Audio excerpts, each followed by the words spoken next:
A novela da vida real especial de hoje mostra o drama de famílias que desmoronam por causa do vício nas drogas.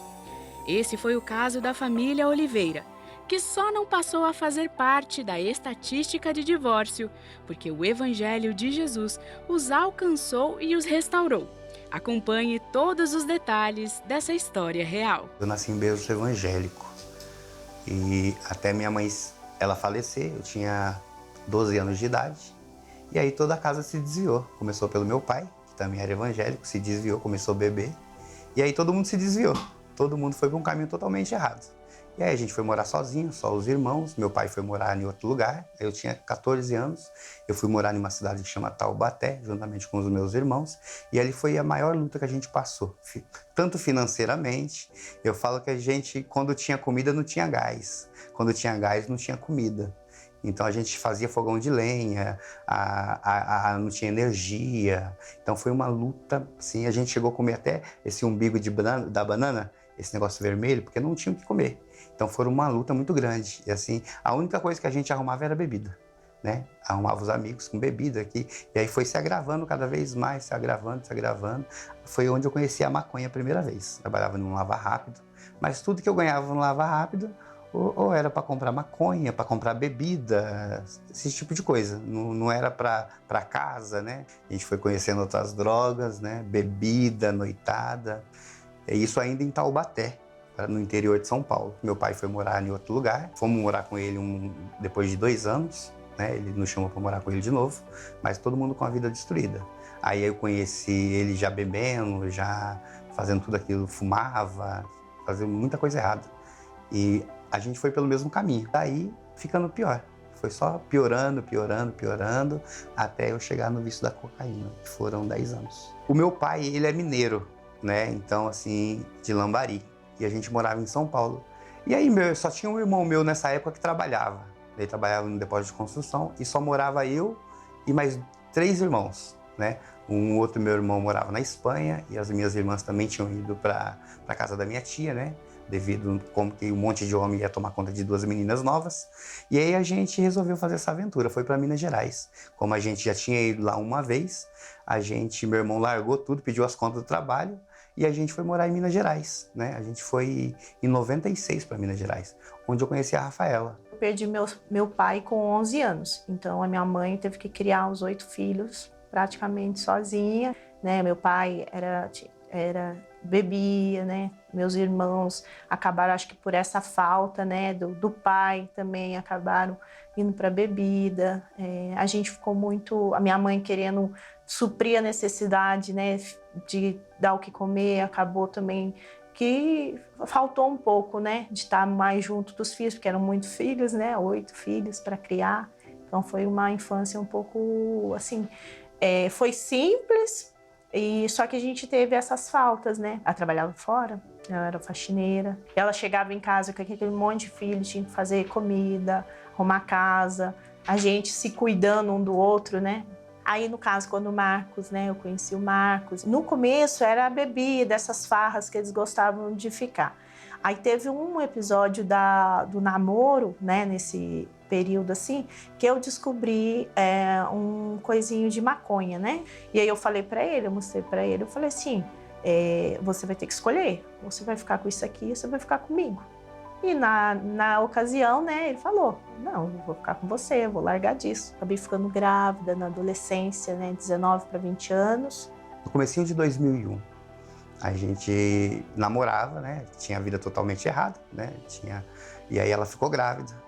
Ela ficou grávida, quando ela ficou sabendo que ela ficou grávida, aí eu precisei tomar uma atitude, eu precisava trabalhar, né, porque vinha uma criança.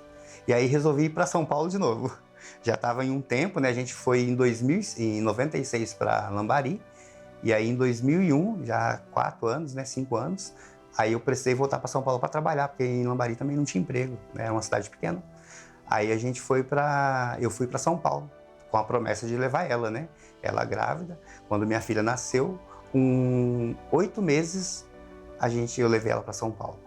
Ele veio para São Paulo, ele foi para São Paulo, arrumou um emprego e aí depois ele foi nos buscar.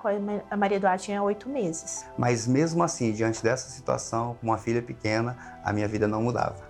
não mudava. Continuava com bebida, continuava com droga, continuava com coisas erradas, não mudava de jeito nenhum. Quando a gente foi morar junto em São Paulo, foi onde ele começou a sair, a voltar mais tarde, voltava tipo de madrugada, aí voltava bêbado.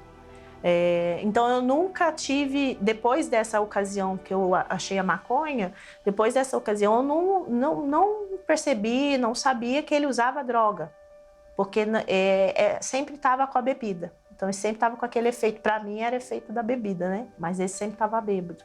Principalmente no final de semana, que era o que acontecia dele. Tipo, saía para trabalhar na sexta-feira, às vezes só voltava no final do domingo, na segunda de manhã. Era desse jeito. O final de semana era sempre dessa forma.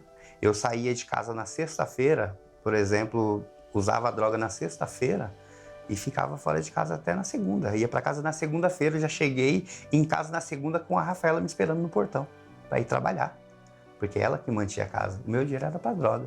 Nisso, né, entrou a questão também de traição, né? Além da bebida, teve traição.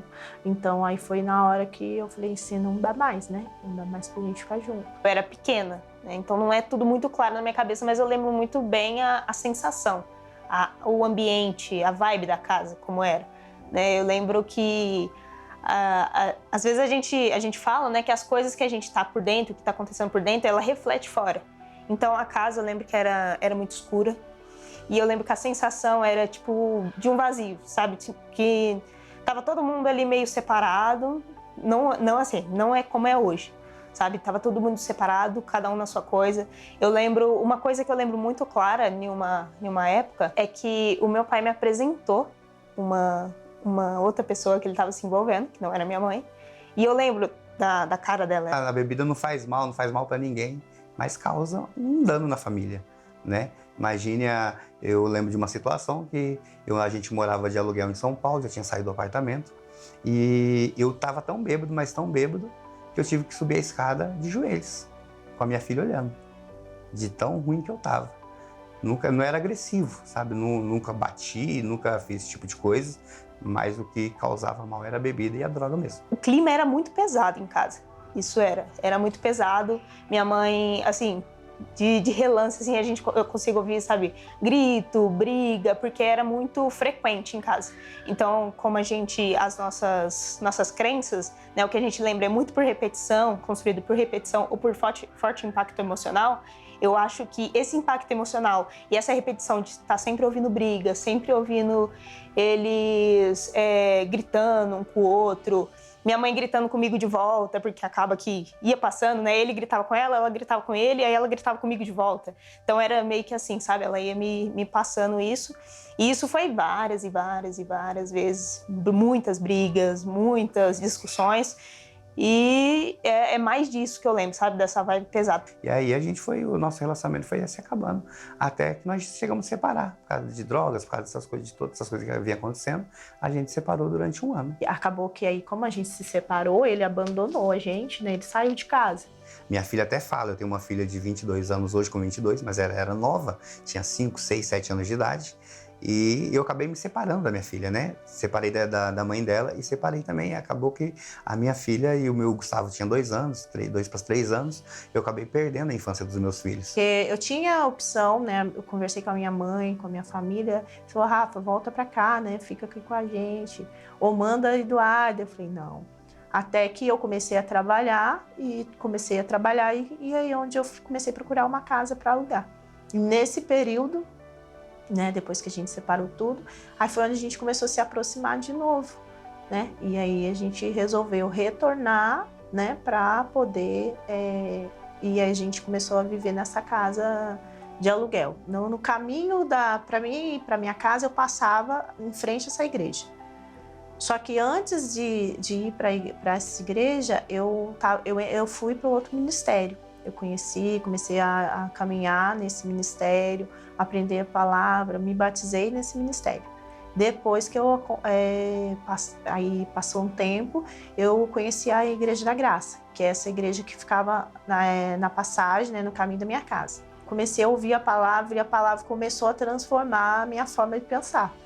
porque pela situação que ele tinha me causado, né, antes até da gente voltar, eu, tipo assim, eu tinha raiva dele, né, porque eu não queria saber dele, porque a humilhação que a gente passou, né, de ter que morar com outras pessoas, dele ter deixado a gente praticamente sem nada, né, eu desejava a morte dele, porque eu odiava ele, eu odiava mesmo.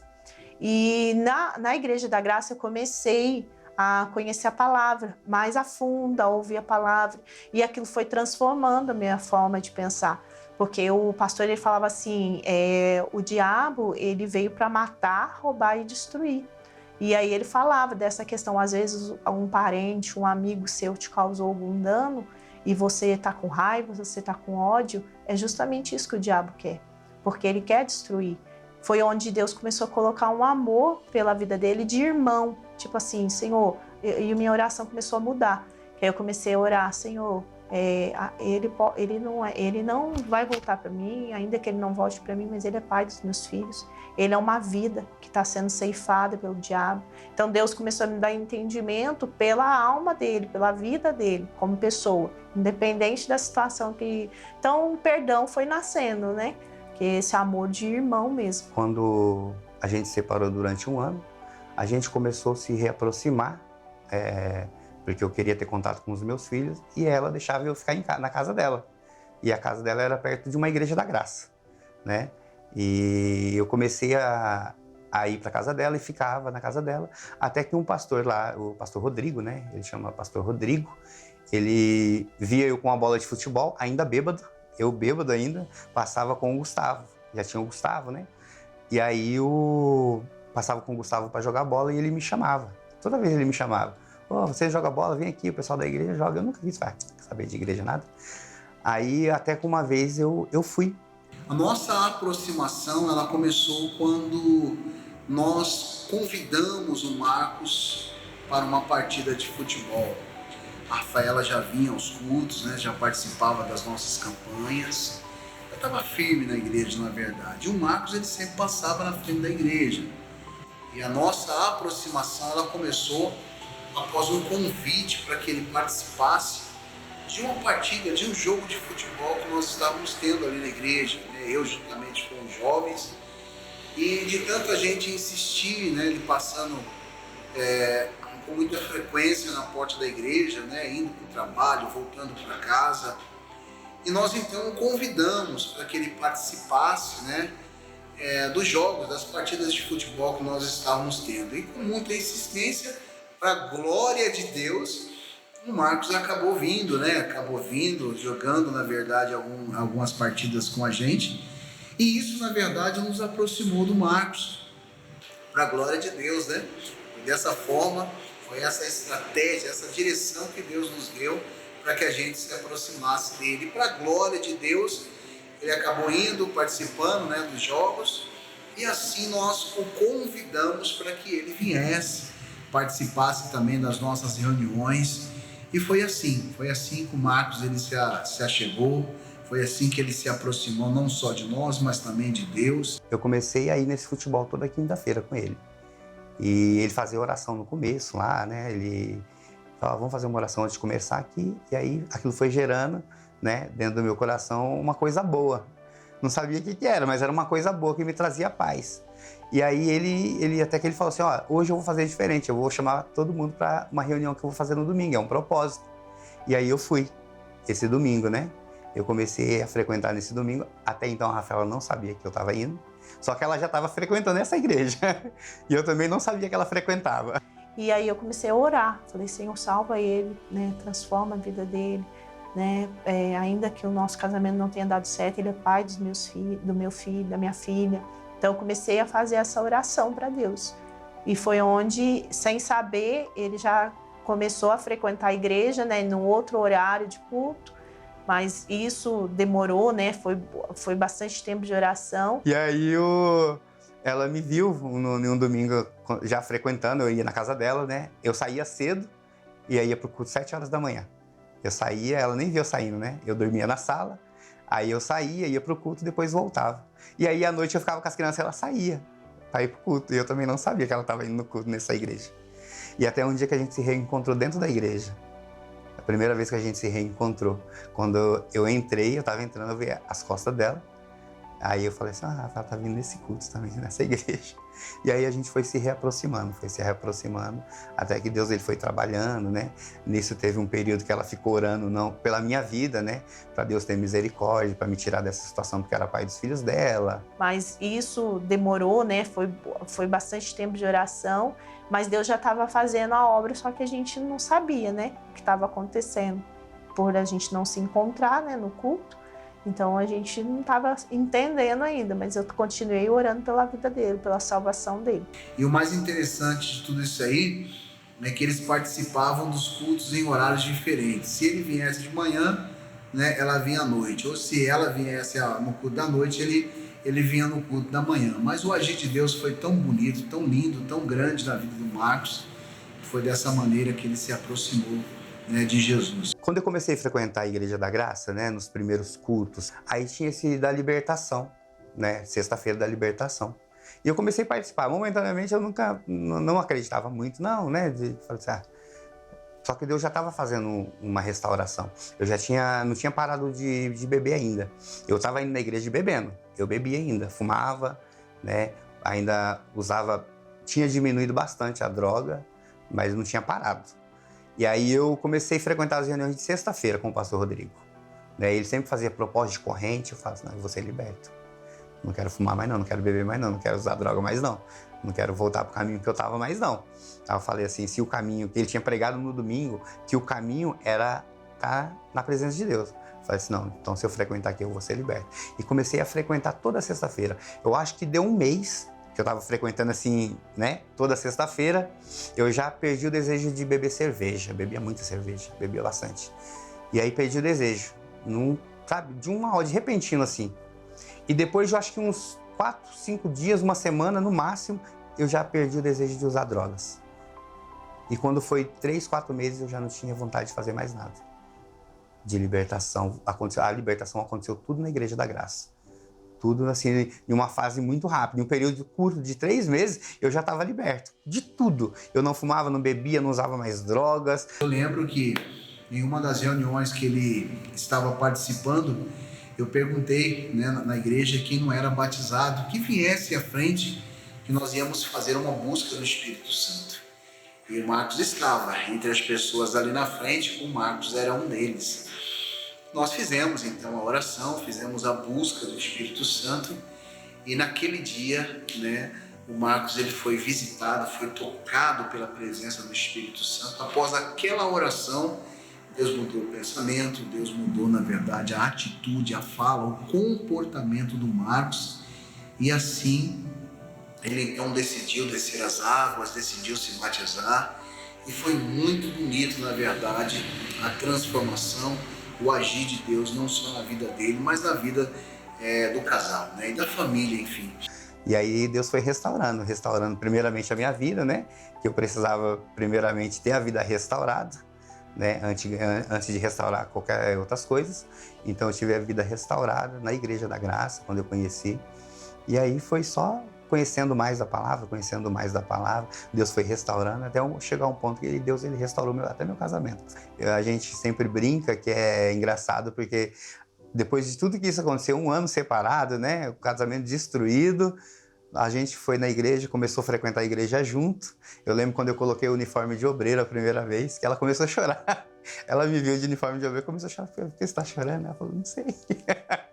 Então foi muito bonito. A família, né? O conceito de família que Deus criou é o homem e a mulher, né?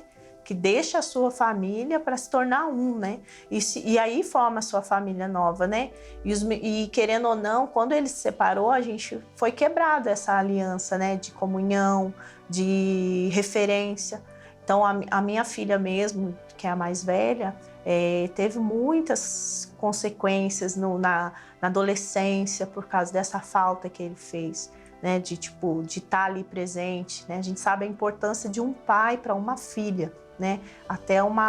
Eu sempre levanto essa bola, né? Eu falo assim, pai, se vocês soubessem como vocês são importantes para uma menina, né? Para uma filha, de estar ali, porque ali você está valorizando ela, você está próximo dela, ela está se sentindo importante. E no caso isso a minha filha não teve nessa fase, então foi uma fase bem complicada. Ele era assim, por causa dessa situação, o casamento, esse distanciamento, né, essa frieza, ele era frio também com a Eduarda, né? Ele não tinha essa proximidade de pai, de cuidado, né? Era aquilo assim, eu trouxe o que comer, pronto. Era isso que abastecia.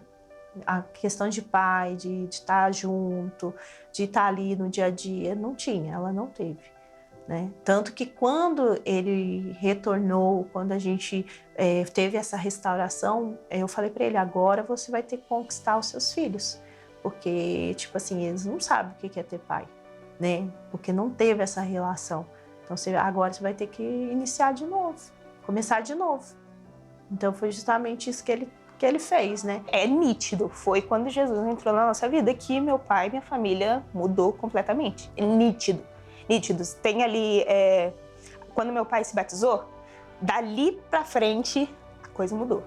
A coisa mudou totalmente, a vibe. Eu lembro que na época a gente até depois disso, a gente trocou de casa, então o ambiente ficou diferente. Lá, quando a gente mudou, meu pai já tinha se batizado, ficou mais leve. A gente ia pra igreja junto. Eu lembro que a gente tomava café junto, uma coisa que não acontecia. A gente tomava café junto.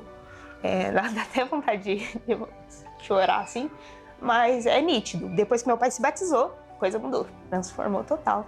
Muito diferente. Tem até um vídeo que a minha filha, ela fala, o meu pai está em casa de volta, eu tenho o meu pai de volta, porque eu não tinha essa relação com os meus filhos.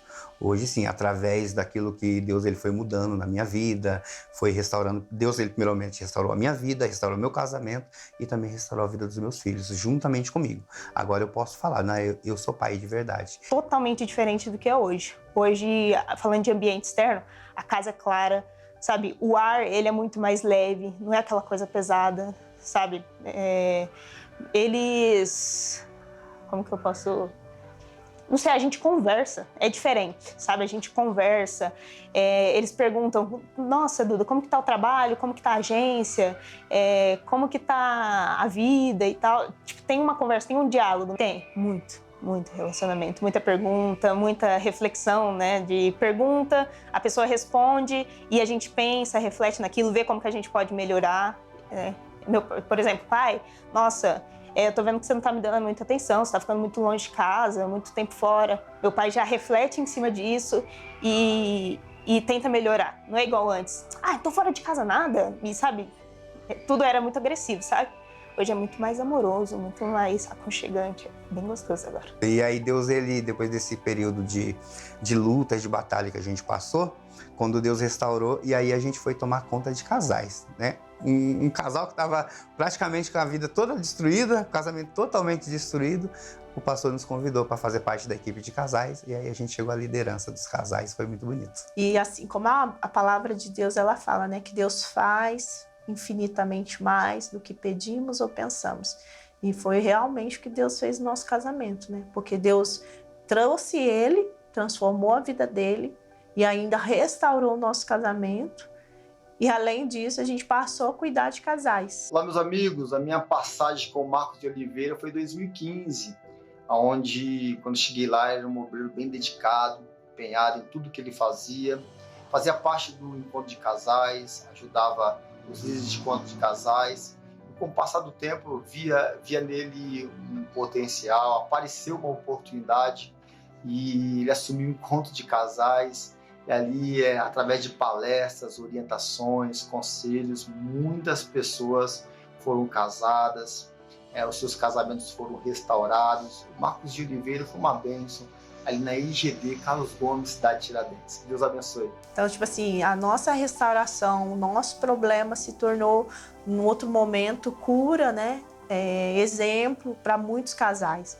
Quando a gente começou a palestrar para casais, a gente dava o nosso testemunho, né? E muitas vezes eu cheguei a um momento que eu não queria voltar mais para minha casa, né? Nesse tempo que a gente estava junto, de tribulação, eu não tinha vontade de voltar para casa. Eu estava no serviço, a minha vontade era ficar por lá mesmo, né? Eu nem pensava, às vezes, até nos filhos, porque a dor, o sofrimento era tanto que você quer ficar mais livre daquilo.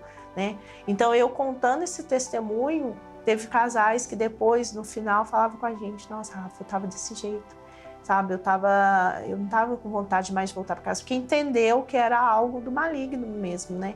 Para destruir a família, né? Então, tudo isso, nosso exemplo de vida, o que a gente passou, foi transformando a vida de outras pessoas, foi trazendo entendimento, né? Porque o que separava a gente, né, da bênção é a falta de entendimento da palavra, né? Como eu estava antes na outra igreja, eu ouvia a palavra, mas o meu entendimento não estava sendo aberto, então não estava recebendo aquilo que Deus estava ministrando.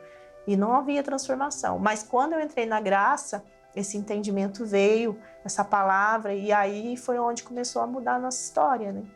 E hoje, graças a Deus, a gente tem sido um testemunho pela misericórdia do Senhor mesmo. Até as pessoas que me conheciam achavam estranho, né? Até eu tenho um vizinho que morava no mesmo prédio que eu, hoje ele é convertido. Hoje, graças a Deus, pelo testemunho, ele é convertido. E aí eu comecei a testemunhar dentro da empresa que eu trabalho. Muitas pessoas se converteram. Então é esse aí, né, o nosso Marcos hoje.